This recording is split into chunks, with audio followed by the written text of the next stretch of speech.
Good day, everyone. This is Luann B. With Adventure Forward Women in the Boundary Waters Canoe Area. I'm here with my sister, Lori Beekler-Vogel. Say hi, Lori. Hello. I'm excited to be able to talk to you in any way I can since we could not do Canoecopia this weekend. Yeah, so Lori and I were due to present Adventure Forward Women in the Boundary Waters Canoe Area at Canoecopia, and unfortunately with the latest pandemic going on, the event got canceled, and we decided we wanted to share it with you anyway. Now we get to share it with everyone who was going to be at Canoecopia and more of the world through great online social media. So what is it all about, Adventure Forward Women in the Boundary Waters Canoe Area? Well, Lori and I partnered together to take women into the Boundary Waters Canoe Area on what we call transformational treks. And it came about because I am a passion test facilitator where I help people to identify their top 5 passions and set a course to living that in their life. And we discovered by giving Lori the passion test that she wanted to take women into the wilderness. And I said, pick me, I want to go with you. And so 6 years ago, we began doing these adventures. It's all about women supporting women to be empowered to go into the wilderness. Lori and I learned from our father and went to the Boundary Waters for years. As kids, she always continued. I tell people I traded in my tent for a hotel room when I went to hotel school, but I fell back in love with the Boundary Waters, and it is the most serene, beautiful place in our country.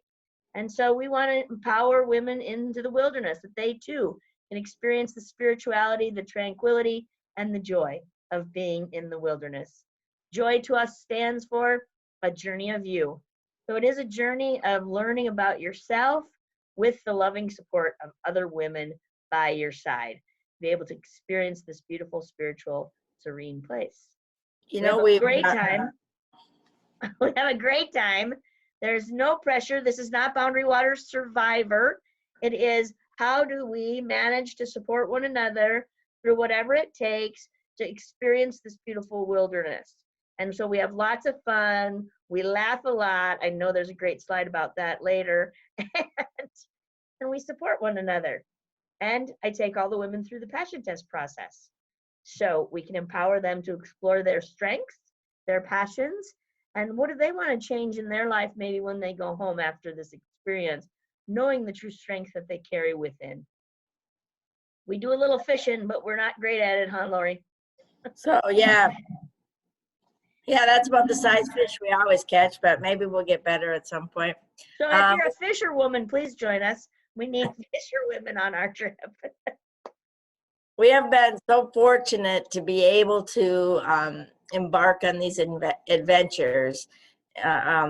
Each of us gets so much out of it by meeting new friends and just seeing women fulfill something that they didn't really realize they could do, and now they feel so empowered and so strong by coming in through the adventure that we're going to describe to you even more as we go through this. But I think it's just an opportunity of a lifetime to do something that a lot of people never thought they could do. That's right. And so we support self-sufficient adventure. And so today what we're going to be talking about is whether you join us on our journeys or whether you want to go into the wilderness on your own, we're going to give you tips and tools to do that safely, to feel confident about it, to stay warm and dry to the best of their ability, and know that you can do it. So with that, I am ready because I put on my camping shirt, a lightweight shirt, button up, and I can wear it constantly. So I wear it for warmth, and I wear it to protect myself from the sun. It's a must type shirt. Even if you get your husband's old button up white shirt and use it, it works because it does double duty. I also have my buff, because your buff is very important, and it would be on all of our lists. It's multi-dimensional. It can protect you from every mosquito, or just keep your neck warm, or keep the sun off your neck. I was ready for my next slide, and it's not there. I know. We say it's an adventure just a little north of ordinary, and that's a little tagline that we borrowed from some of our friends up in the Boundary Waters canoe area, but it truly is north of ordinary, and you feel extraordinary when you realize that you can get yourself through the wilderness with our help a little bit. So Lori's going to talk to us next about packing to be effective, because So, that's where we're going to start.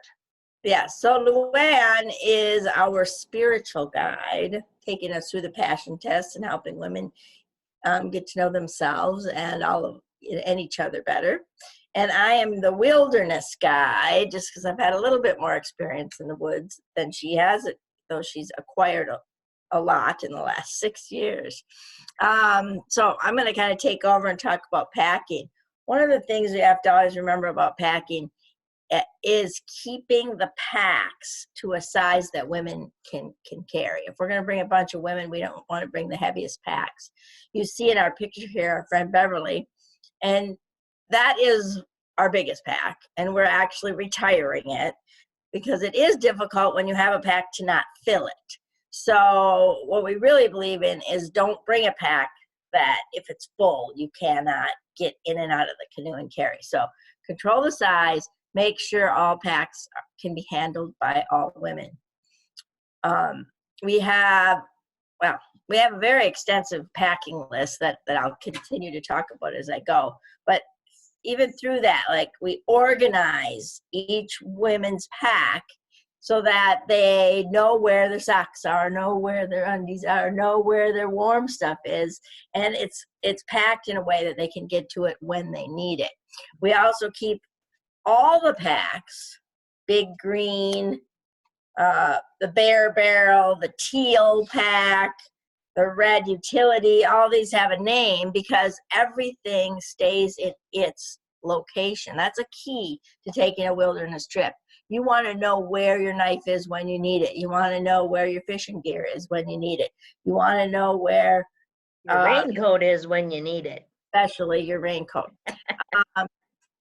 So it's very important to be consistent when you're packing, keep things in their assigned place, and if we label our packs, then everybody in our group, even when they're really new to us, they can find everything. We have a saying at every portage, no loose ends. So we don't allow people to have things just floating around the bottom of the canoe. Otherwise, it gets very disorganized and people lose things. So no loose ends, everything in its place, everything in its proper location. You can see when we're packed, the first night of every one of our trips, we stay in a cabin. That's a great opportunity for us to get to know each other. But as you can see from this picture, it is very necessary that we have to spend some time packing, going through everybody's stuff, making sure everybody is comfortable, but also that everything fits in the pack properly. It's really important that you pack light and tight and small. So Lori gives us, all of our clients, a really great packing list that she will make available to you later as well. And then we tell them to do their best to honor that. And then we help review that night. And so it is a really great bonding experience to be packing together, joking, laughing about things that maybe we brought too much of, or maybe we're too big and bulky. Maybe we'll talk carefully about whether you can bring that or not. But if you really want it, I always let you have it if you can find the crevice in your pack to put it. Some people have their security items, and that's great. That's important to have. And nobody wants to be nervous about being cold because we want to make sure they're feeling good. So that brings us to personal gear. As I said, small, light, stay dry, but always make it work for you. So if there's something you really need, we'll bring it. Sometimes people bring things and they go, you were right, Lori, we didn't need to bring that, but they felt better packing it. And so we do that. It takes a little experience to figure out. And the truth is, if it's a cold morning, it's hard for me not to throw something in. And then I say, oh, you did not need that. Why did you take it? So it's just those little things that we do. We like to think of bringing our finest silks, like our silk long johns. One of the products that we really love, they're called Cuddle Duds. Even in August, I don't go into the Boundary Waters without everybody having a pair of long johns. And Cuddle Duds you can buy at many different department stores, and they're some of the best. Lightweight, dry quickly, but really warm. So that's one of our favorites we like to share. Very soft. We also, we say the finest wool, but the truth is wool isn't the best product to have on your personal gear list because it does not dry quickly. So you want to have a good fleece product that isn't your heaviest fleece, but it will be warm if you want to layer it with your Cuddle Dud shirt and then your button-up shirt and then your fleece. And if you're still cold, you got your raincoat to put on. So it's all about layering. You don't need a lot of stuff. You just need the right stuff. That's important. But the finest wool also speaks to your socks. It also does speak to your socks. Thanks, Lou. We all need wool socks, and we need a couple of them. We like Smart Wool, but there's a lot of great socks out there, and really the key is, are they quick dry, right? But let's talk about footwear because that's pretty important. We want to have really good footwear. Some people have seen products like sandals with toes on them and things like that, Merrell's, whatever other brands they have. But we believe strongly in boots. And we've gone through it for 6 years, letting people wear sandals or water shoes. And we've discovered that, nope, everybody's safer if they have boots on. So, I'm talking a boot that has a nice ankle to it. An ankle that will keep your foot from getting crushed in the rocks and to keep you steady when you're walking through a portage. We'll show you some really great pictures of portages in a few minutes. Because one thing you have to know is your feet are always wet in the Boundary Waters. And so the wool socks still keep your feet warm even when they're wet. And then they typically dry faster, although we've been known to have to put on wet socks in the morning. But you always keep a dry pair in your pack and a wet pair on your feet because you're always stepping in the water to load your canoes, to get the canoes out of the water onto the portage. And so it's just a fact of being in the Boundary Waters. That's kind of the things you get trained once you get up there. How do you load a canoe? How do you unload a canoe? And just the warning is you will be loading it while you're standing in the water. So feet are wet on this adventure, an important thing to realize. Though everybody gets over it after the first day, even if they're cold.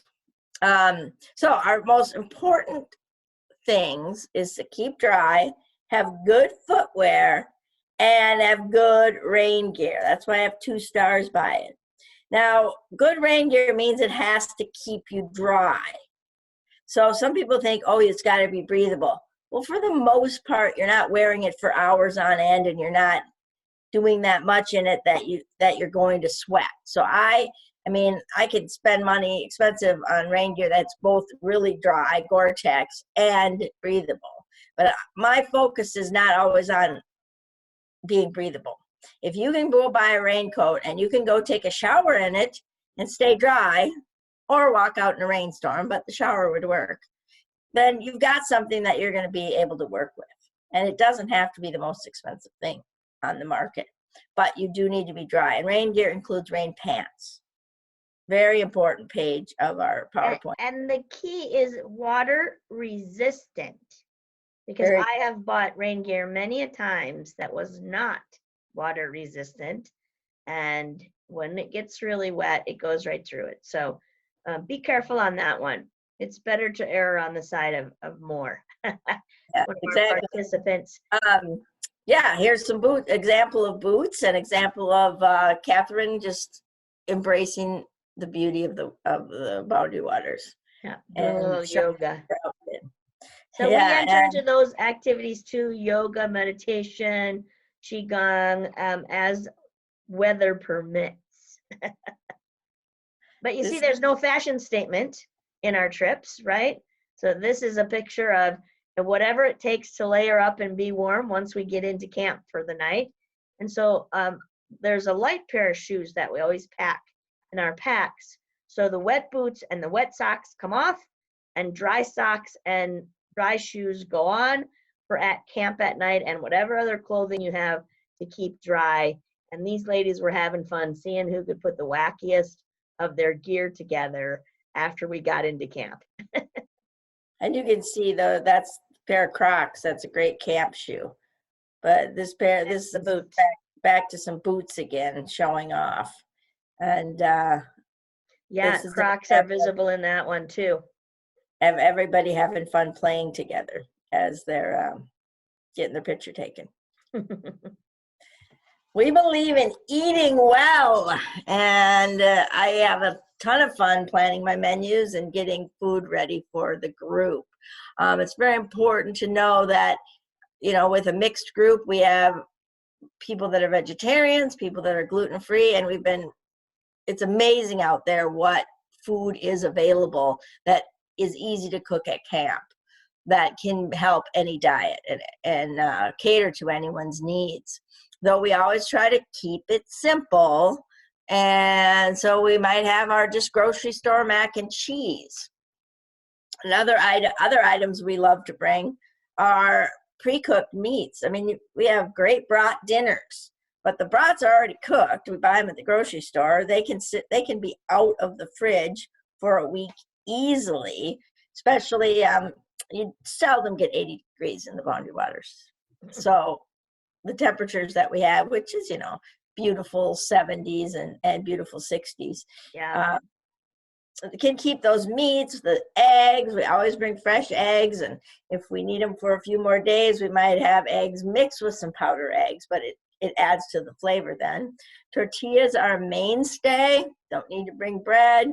Crackers get smushed, but tortillas work really, really well. And of course, you cannot survive without your PB&J. That's a lunch mainstay, especially with a little sausage. We like that. But again, we're ready for whatever people like in terms of vegetarian or not. That's right. And we're making peanut butter and jelly tortilla roll-ups. Fantastic.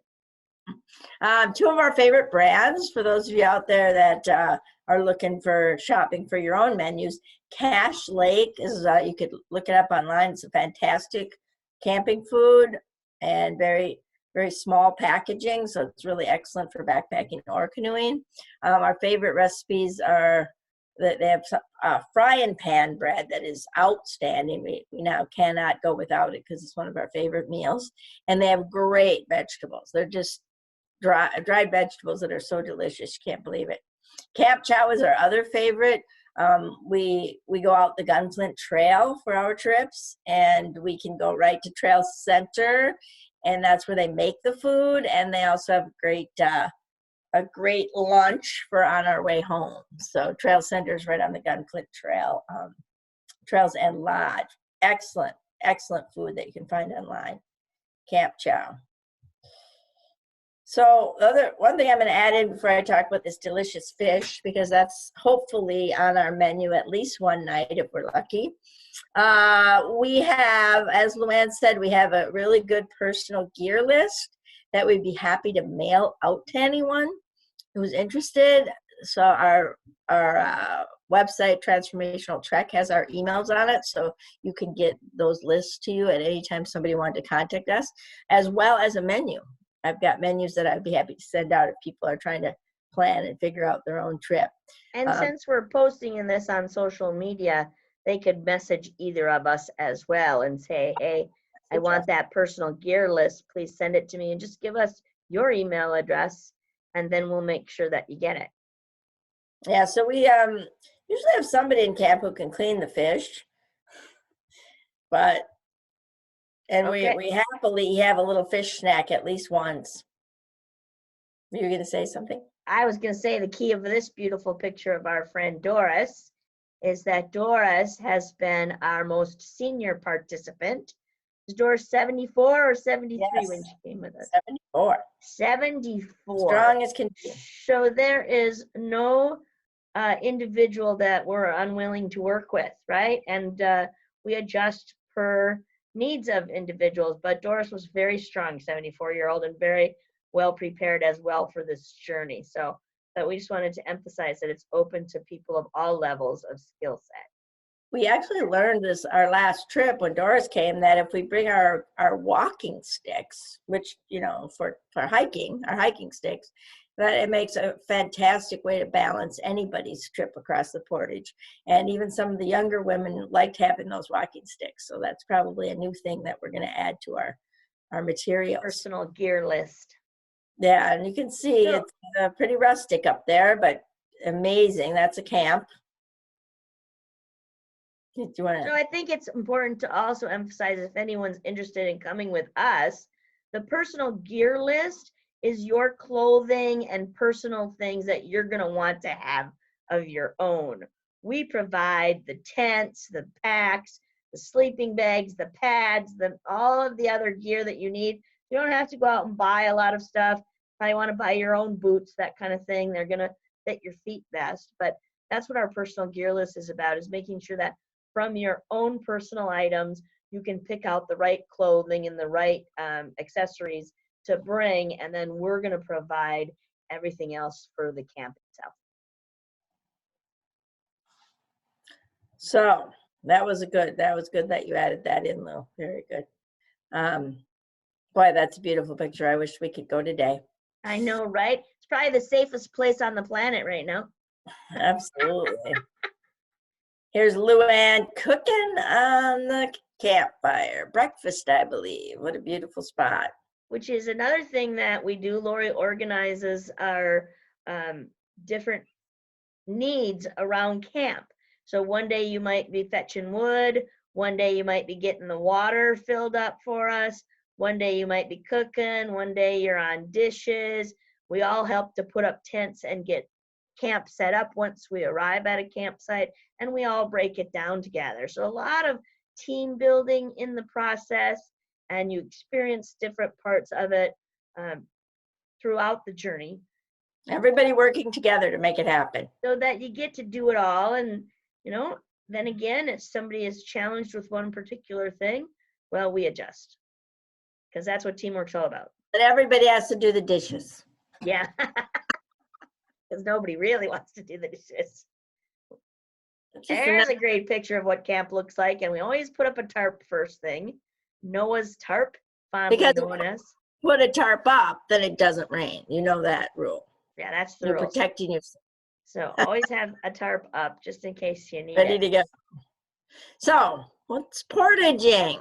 The Boundary Waters, most of you listening probably know this, but in the Boundary Waters, you're gonna go lake to lake, paddle across the lake. Might take 20 minutes, might take an hour and a half, but then you're ready to move on to the next lake and you need to portage. Portages are measured by rods, and a rod is the length of a canoe. So it's about 17 feet, the length of an standard canoe. Though our canoes are 18 feet. But anyway, so 24 rods is a really short portage, and 240 rods is a really long portage. But we can do both of those by working together and helping each other and taking our time. So we teach people how to pick up and carry a canoe. In this picture, Luann's carrying the canoe. But she didn't just pick it up off the ground and pop it on her shoulders. That would have been something we maybe could have done when we were 18. But now we still can do it because we work together. One person picks up the front, Luann walks underneath, puts it on her shoulders, and walks away again. So, and when you get to the buddy system, you see somebody right behind Luann.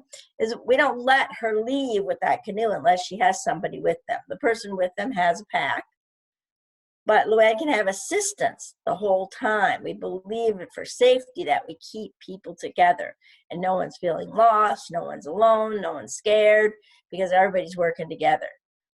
Anybody who wants to carry the canoe, they can. But again, we don't let them walk away by themselves because then we can always help people. When we carry maybe anywhere up to a 50 rod portage, we usually just cross the portage right away. But hopscotching has to do with maybe we'll walk 30 rods, pile all our stuff on the ground, and go back and get some more stuff and bring it to that 30 rods. Then we can pick it up again and go another 30 to 50.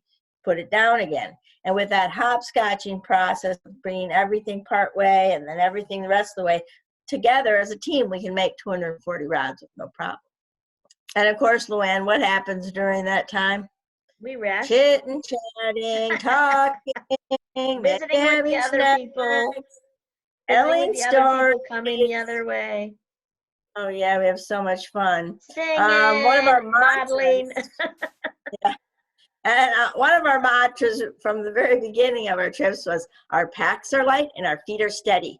It may not be true, but if you believe it, it's then the power of positive mindset, right? And so that little mantra, our Beverly, when she came the first time, that was her mantra in her head, and she taught it to the rest of us. And it's valuable to put that positive mindset in your head before you start driving. Over a long day. That was an adventure on that trip.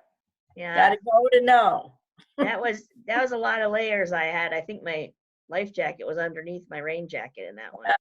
So you can see from this picture of me that the canoes are very well balanced. It's amazing, and that's why I don't even have to hold on to it if I'm just standing there, because it's comfortable, it's balanced, and so it surprises you how easy it is. In fact, I don't like to let out the secret, but the canoes are easier to carry than some of the packs. So you might be fighting me for it if you come along with us. And everybody likes to show off a little once they learn to carry it.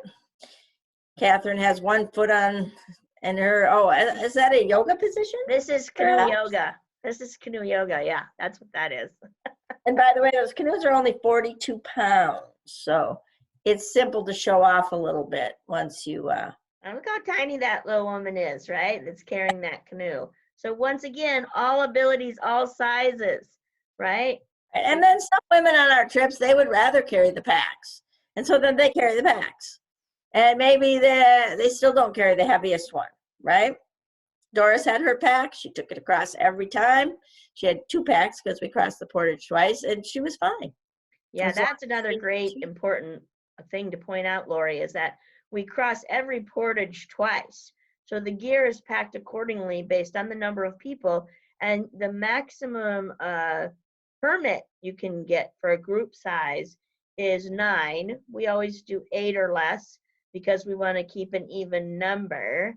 But then you have 16 items that have to cross the portage. So that's really important in the whole packing process. Each canoe counts as an item, and then accordingly on the packs, so that everybody only has to cross it twice. Right, very important. That's a good hint for people that aren't with us to think about, is however many people you have, you can double that on what's going to go across. I want you to look at the path behind her too, to fully get the scope of what these paths are like that we're walking on. These are not paved paths. They are not even groomed paths through the wilderness. They are rugged paths, but they are manageable, which is why women feel so empowered after they accomplish the trip and go, wow, I really did that. Some people have wondered if it was a hiking trip or a canoe trip, but we try to paddle as much as possible. It's women in the wilderness. That's what it is. So that's why I love it, because it's an adventure. I have to work hard. I get to say, oh my gosh, how's this portage going to be? Ooh, it's a little hillier than the others. I guess that's going to be a challenge to me. And each time I do a new portage, I'm excited and I'm proud of myself when I get done. And that's why we have had so much a great time with these women, because I just love seeing how proud they are when they carry that canoe, or when they make these portages with a heavy pack, or just we accomplished a long portage. It's just so much fun to see how thrilled they are. It is. It's a beautiful thing. Probably because I'm thrilled too, so that's good. So what's up next? Oh yeah. Here we go. And I'm not going to go into a lot of detail on these 4 spots that we've been going, but I'll tell a little bit about them. Again, I have a detailed that at Canoecopia I was going to pass out a page on each of these routes. So it's something that I could easily send out to people if they would like it. Poplar Lake is one of our favorites. We go out a outfitter called Seagull Outfitter. And we use them as our base camp for our cabin. We rent canoes from them, but all the other gear we actually have available through us, not through the outfitter. But they do give us a ride. So we go to the outfitter on the Gunflint Trail at Seagull Lake, and from there they give us a ride down to Poplar Lake for this particular trip. And it's probably one of our easiest ones, Lou, I think. I agree. And there's beautiful lakes, but we can take some different loops, or we can go the whole way down if we want to, or maybe we go down and then we take a lay day where we stay over 2 nights in one spot, and you can go back a different direction, or which you can make a lot of choices on this Poplar Lake loop. So this is another great tip. Again, whether if you're not traveling with us, the folks at Seagull Outfitters are very knowledgeable about all the routes, and they also are an outfitter, so they can give you gear that you need, or you can get gear from them that you need if you don't own your own. And we really love them. They've supported us. I actually got the routes from them, and if you read my route descriptions, I add in more about women, but I got the base of those from the outfitters. Another route that we like is Red Rock Bay to Ogishkamunchee. I might be saying it wrong Just today. Ogish is so much better. Ogish. Anyway, what we do in the next 3 trips is we actually take a towboat, which the outfitter at Seagull, they put our canoes on the boat and they take us out. It's about a day's paddle. It takes like maybe 45 minutes to get that ride in the boat. And then they drop you off. Like I say, if you paddle it, it would take a day. And that way you get away from the people, you get out into the woods further, and you can start your trip in a little more advanced spot. And it's really crossing some very big lakes. Yeah. That's why it's a day's paddle. So it expedites you getting into the little lakes, which you can manage to paddle and explore. Right. So that Red Rock Bay, you get dropped off at a portage across 10-rod portage, and then you paddle and you're right into just an amazing place right away. Gigi-Kiki Lake Loop we took last year with a very strong group, and it was a very challenging trip, but it was amazing and beautiful. And if you have a strong group, you could easily do it. I'd recommend it. It was a beautiful lake, Gigi-Kiki. Then Saginaw really goes out. Now both Gigi-Kiki and Saginaw to Esther Lake is having your towboat take you to what's called American Point. And then at American Point, you begin to paddle. And you're through the big lake of Saginaw. You're just down in the Sag Bays to the western side. And then you can paddle and you can get into like Esther Lake very easily after a day. We often will camp before Esther just because we like to have different campsites. That's part of the fun for Luann and I. We love to be like setting up camp and getting everything ready and look at this pretty spot we're in today. And then we move to another spot and we get a whole new campsite and a whole new fun swimming hole, new fishing spots, and we love that part. Though we do have, traditionally we've been staying 2 nights at one campsite, having a lay day, and then moving on. And then you have to get back close to your pickup point the last day. I think another thing to let people know, I mean, historically when we were kids, there were no motor boats in the Boundary Waters. And what she's talking about with America Point is there's a line where no motor boats can go past. And so they take you to that edge with the motorboat to get you through the biggest lake, Saginaw. And then really when you're at America Point, you're actually looking across to Canada, right? So you're on the border of the United States and Canada on this particular trip, which is really cool. So Cook stoves, Jetboil, thank you. This is one of my favorite stoves of all. And this was also our a September trip, and man, was that beautiful. I love seeing the trees in the background. Yeah. And that picture doesn't even do it justice. It was gorgeous, brilliant it colors. wasn't sunny right there. But anyway, favorite stove, put on your camping supply list. I certainly have these available for our participants. And this is called the Jetboil. Fast hot water and fast cooking. Favorite things to do. Wait, back up. Cheryl was sitting in one of our favorite kind of chairs. Crazy Creeks. Crazy Creek chairs, another Crazy Creek chair, really nice to support your back. You support it with your own weight, kind of like a stadium chair, but helps sitting on those logs or sitting on the ground. They were throughout our pictures, but that's the best shot of it right there. Yeah, good memory, good thing to point out. The other thing in the back there behind Cheryl, that stick it in the air, the black bag with black and check bag, Lori fashioned a ski board bag into a paddle bag. Not fashion, she didn't change a thing about it. She said, hey, wouldn't this work? So you can combine all your paddles when you're crossing a portage into one thing instead of having to carry them. And they aren't the best walking sticks like a walking stick. They're a little cumbersome.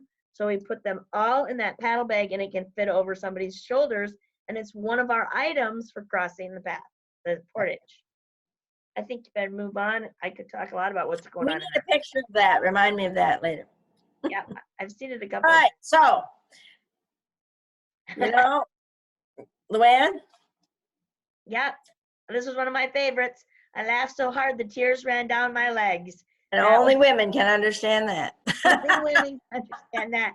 But, that is just what happens, right? You can see that we're having a ball there.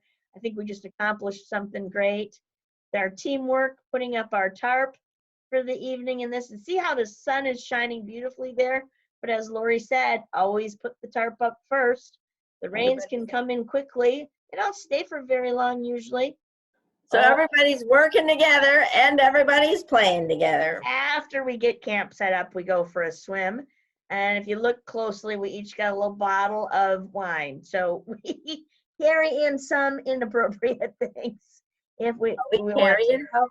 We carry out the package. Yep, you carry it in, you gotta carry it out. No glass. But we have a ton of fun. Little plastic. Yeah, and of course they actually let Luann and I paddle together one day, and there we are. On a beautiful glassy lake, I was gonna say earlier when you were talking about some of the more challenging trips, is because we were on bigger lakes with headwinds against us. And so, yeah, you gotta work a little harder against those headwinds. So weather plays a lot into what happens, and that's always part of the adventure. It's like, what will the weather bring today and how will we manage it? And we always do. So safety is always a big concern of ours. I actually have some wilderness safety certification, and we really take time to think about that, talk about that, and do some training with people, with our group. One of the things people are often concerned about is the bears, which we have seen. I've probably been in the Boundary Waters at least 50 times, and I've seen a bear in camp once, and that was 1976. Something. We don't need to date it specifically. Yeah, it was a long time ago. Anyway, so don't really worry about them, but we do keep our packs. Sometimes we hang them, but we've also learned over the past few years that if you hang them only 6 feet high, the bears could potentially get them anyway. And we've learned to keep a really clean camp, get everything put away at night. We take a tarp. We call it the burrito because we wrap all our food packs and any gear that we wanted to stay dry overnight. We wrap it tightly into our burrito. We put it in the woods, 100 feet, whatever. Opposite side of the tents. Away from the tents. From the tents. We put our food in there, we wrap it up, and we have had no problems. We've been many places where that is recommended by people that are experienced. Hanging packs is very difficult and not always successful anyway. We'll teach you a few knots if you come with us. There's some favorite knots I have, a bowline and a taut line hitch. But usually I try to teach somebody and everybody just calls me over. It's not a big deal. Really the big thing about safety is take your time. We're slow and steady. Slow and steady wins the race.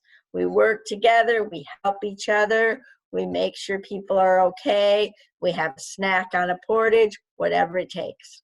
Slow and steady. You know, for these last couple, Lou, I think I'll tell a little story.